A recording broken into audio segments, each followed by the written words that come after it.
한글은 세종대왕이 양반들의 반대를 무릅쓰고 1443년에 만들어 1446년에 반포한 문자입니다. 고유의 문자가 없었던 한민족은 오랫동안 한자를 사용해왔고 국가의 공식 문서와 책자도 모두 한자로 쓰였습니다. 여러분도 아시다시피 한자는 배우기 어려운 문자였기 때문에 일반 백성들이 글을 알기란 매우 어려운 일이었지요. 양반들이 생각했을 때 새로운 문자는 별로 필요하지 않았습니다. 조금 어렵다 뿐이지 이미 공식적으로 사용하던 한자라는 문자가 있었기 때문이지요. 그러나 세종대왕은 백성들도 문자를 쉽게 사용하고 글을 읽고 자신의 생각을 표현할 수 있도록 하자는 취지로 한글을 만들었습니다. 새롭고 쉬운 문자를 만드는 것은 양반들이 원래 갖고 있던 권위를 떨어뜨리는 것이었으므로 한글은 양반들에게는 환영받지 못했습니다. 양반들은 한글을 만들 때 거세게 반발했고 한글이 반포된 후에도 한글을 언문, 아랫글이라고 부르며 공공연히 무시했습니다. 세종대왕은 한자로 쓰인 책을 한글로 번역하는 등 한글을 알리기 위해 많은 노력을 기울였습니다. 그러나 이런 노력에도 불구하고 한글 창제 이후에도 공식 문서는 여전히 한자로 작성되었고 한글은 왕실과 양반 가문의 여자들, 상인들, 평민들이 주로 사용하는 문자가 되었습니다.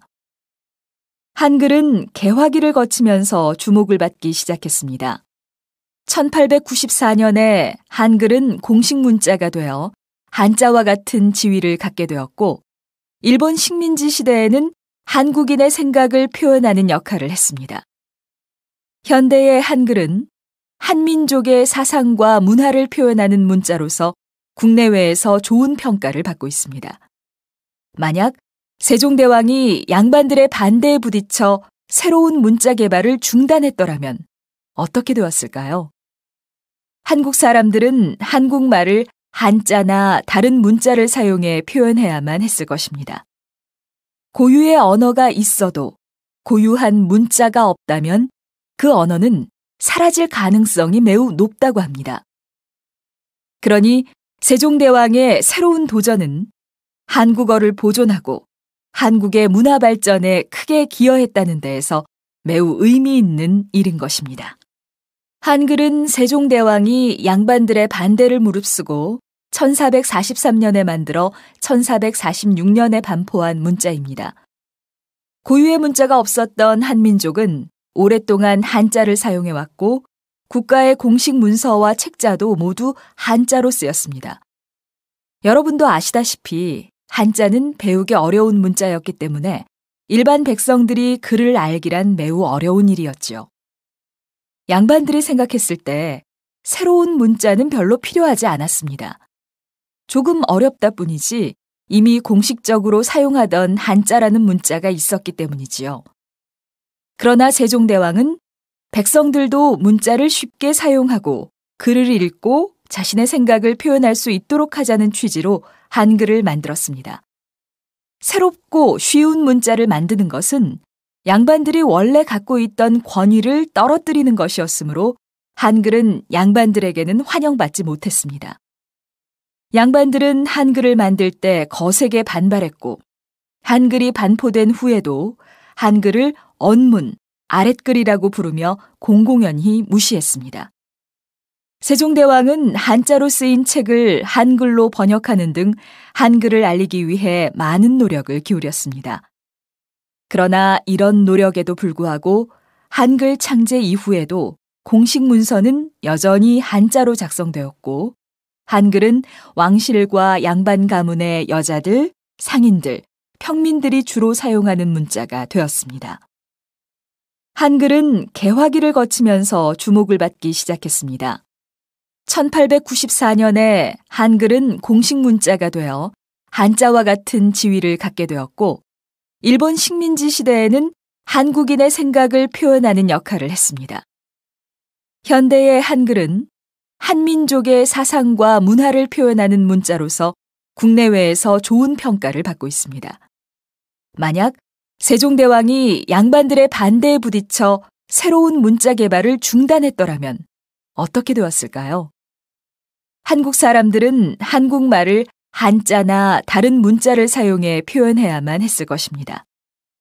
고유의 언어가 있어도 고유한 문자가 없다면 그 언어는 사라질 가능성이 매우 높다고 합니다.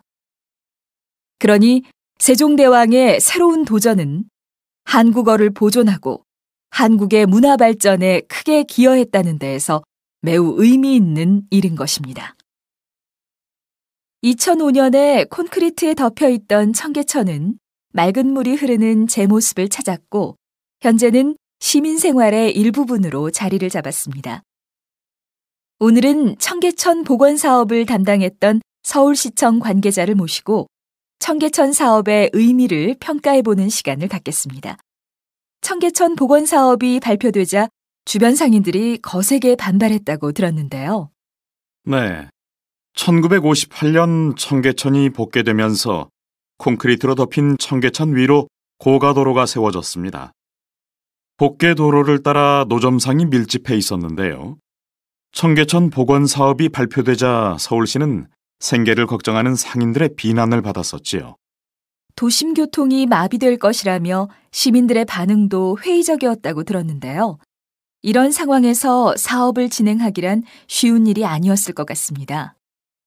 말씀하신 대로 고가도로를 철거하면 도심 교통이 마비될 것이라는 비난과 오랜 세월 청계천 주변에서 장사를 하던 상인들의 생계 문제로 인해 청계천 복원 사업은 시작 단계부터 논란이 되었습니다. 그러나 서울시에서는 청계천 복원이 서울시의 관광 가치를 높이고 서울시를 친환경 도시로 거듭나게 할 거라고 확신했습니다. 그래서 중앙버스 전용 차로제를 도입해 교통체계를 개편하는 한편 상인 이주를 지원하고 보상비를 지급하며 반발을 누그러뜨렸지요. 그 결과 큰 무리 없이 공사를 진행할 수 있었고 현재와 같은 시민의 휴식 공간이 탄생하게 된 것입니다. 그런데 청계천이 복원되면서 청계천 주변에 자리 잡고 있던 공구상가가 큰 타격을 받았고 최근 차 없는 거리가 조성되면서 인근 상가를 찾는 발길이 줄었다는 이야기도 들리던데요. 사업에 참여하셨던 분으로서 이런 점에 대해서는 어떻게 평가하시는지요? 청계천 복원 사업이 새로운 것을 시도한 일인 만큼 어느 정도의 희생은 감수해야 한다고 생각합니다. 새로운 도전에는 늘 반대와 희생이 따르기 마련이고 이를 감수해야만 큰 성과를 낼 수 있습니다. 약간의 희생이 있기는 했지만 청계천 사업은 새로운 것에 도전해 목표를 달성한 좋은 예로 평가될 것입니다. 2005년에 콘크리트에 덮여있던 청계천은 맑은 물이 흐르는 제 모습을 찾았고 현재는 시민생활의 일부분으로 자리를 잡았습니다. 오늘은 청계천 복원 사업을 담당했던 서울시청 관계자를 모시고 청계천 사업의 의미를 평가해보는 시간을 갖겠습니다. 청계천 복원 사업이 발표되자 주변 상인들이 거세게 반발했다고 들었는데요. 네. 1958년 청계천이 복개되면서 콘크리트로 덮인 청계천 위로 고가도로가 세워졌습니다. 복개도로를 따라 노점상이 밀집해 있었는데요. 청계천 복원 사업이 발표되자 서울시는 생계를 걱정하는 상인들의 비난을 받았었지요. 도심 교통이 마비될 것이라며 시민들의 반응도 회의적이었다고 들었는데요. 이런 상황에서 사업을 진행하기란 쉬운 일이 아니었을 것 같습니다. 말씀하신 대로 고가도로를 철거하면 도심 교통이 마비될 것이라는 비난과 오랜 세월 청계천 주변에서 장사를 하던 상인들의 생계 문제로 인해 청계천 복원 사업은 시작 단계부터 논란이 되었습니다. 그러나 서울시에서는 청계천 복원이 서울시의 관광 가치를 높이고 서울시를 친환경 도시로 거듭나게 할 거라고 확신했습니다. 그래서 중앙버스 전용 차로제를 도입해 교통체계를 개편하는 한편 상인 이주를 지원하고 보상비를 지급하며 반발을 누그러뜨렸지요.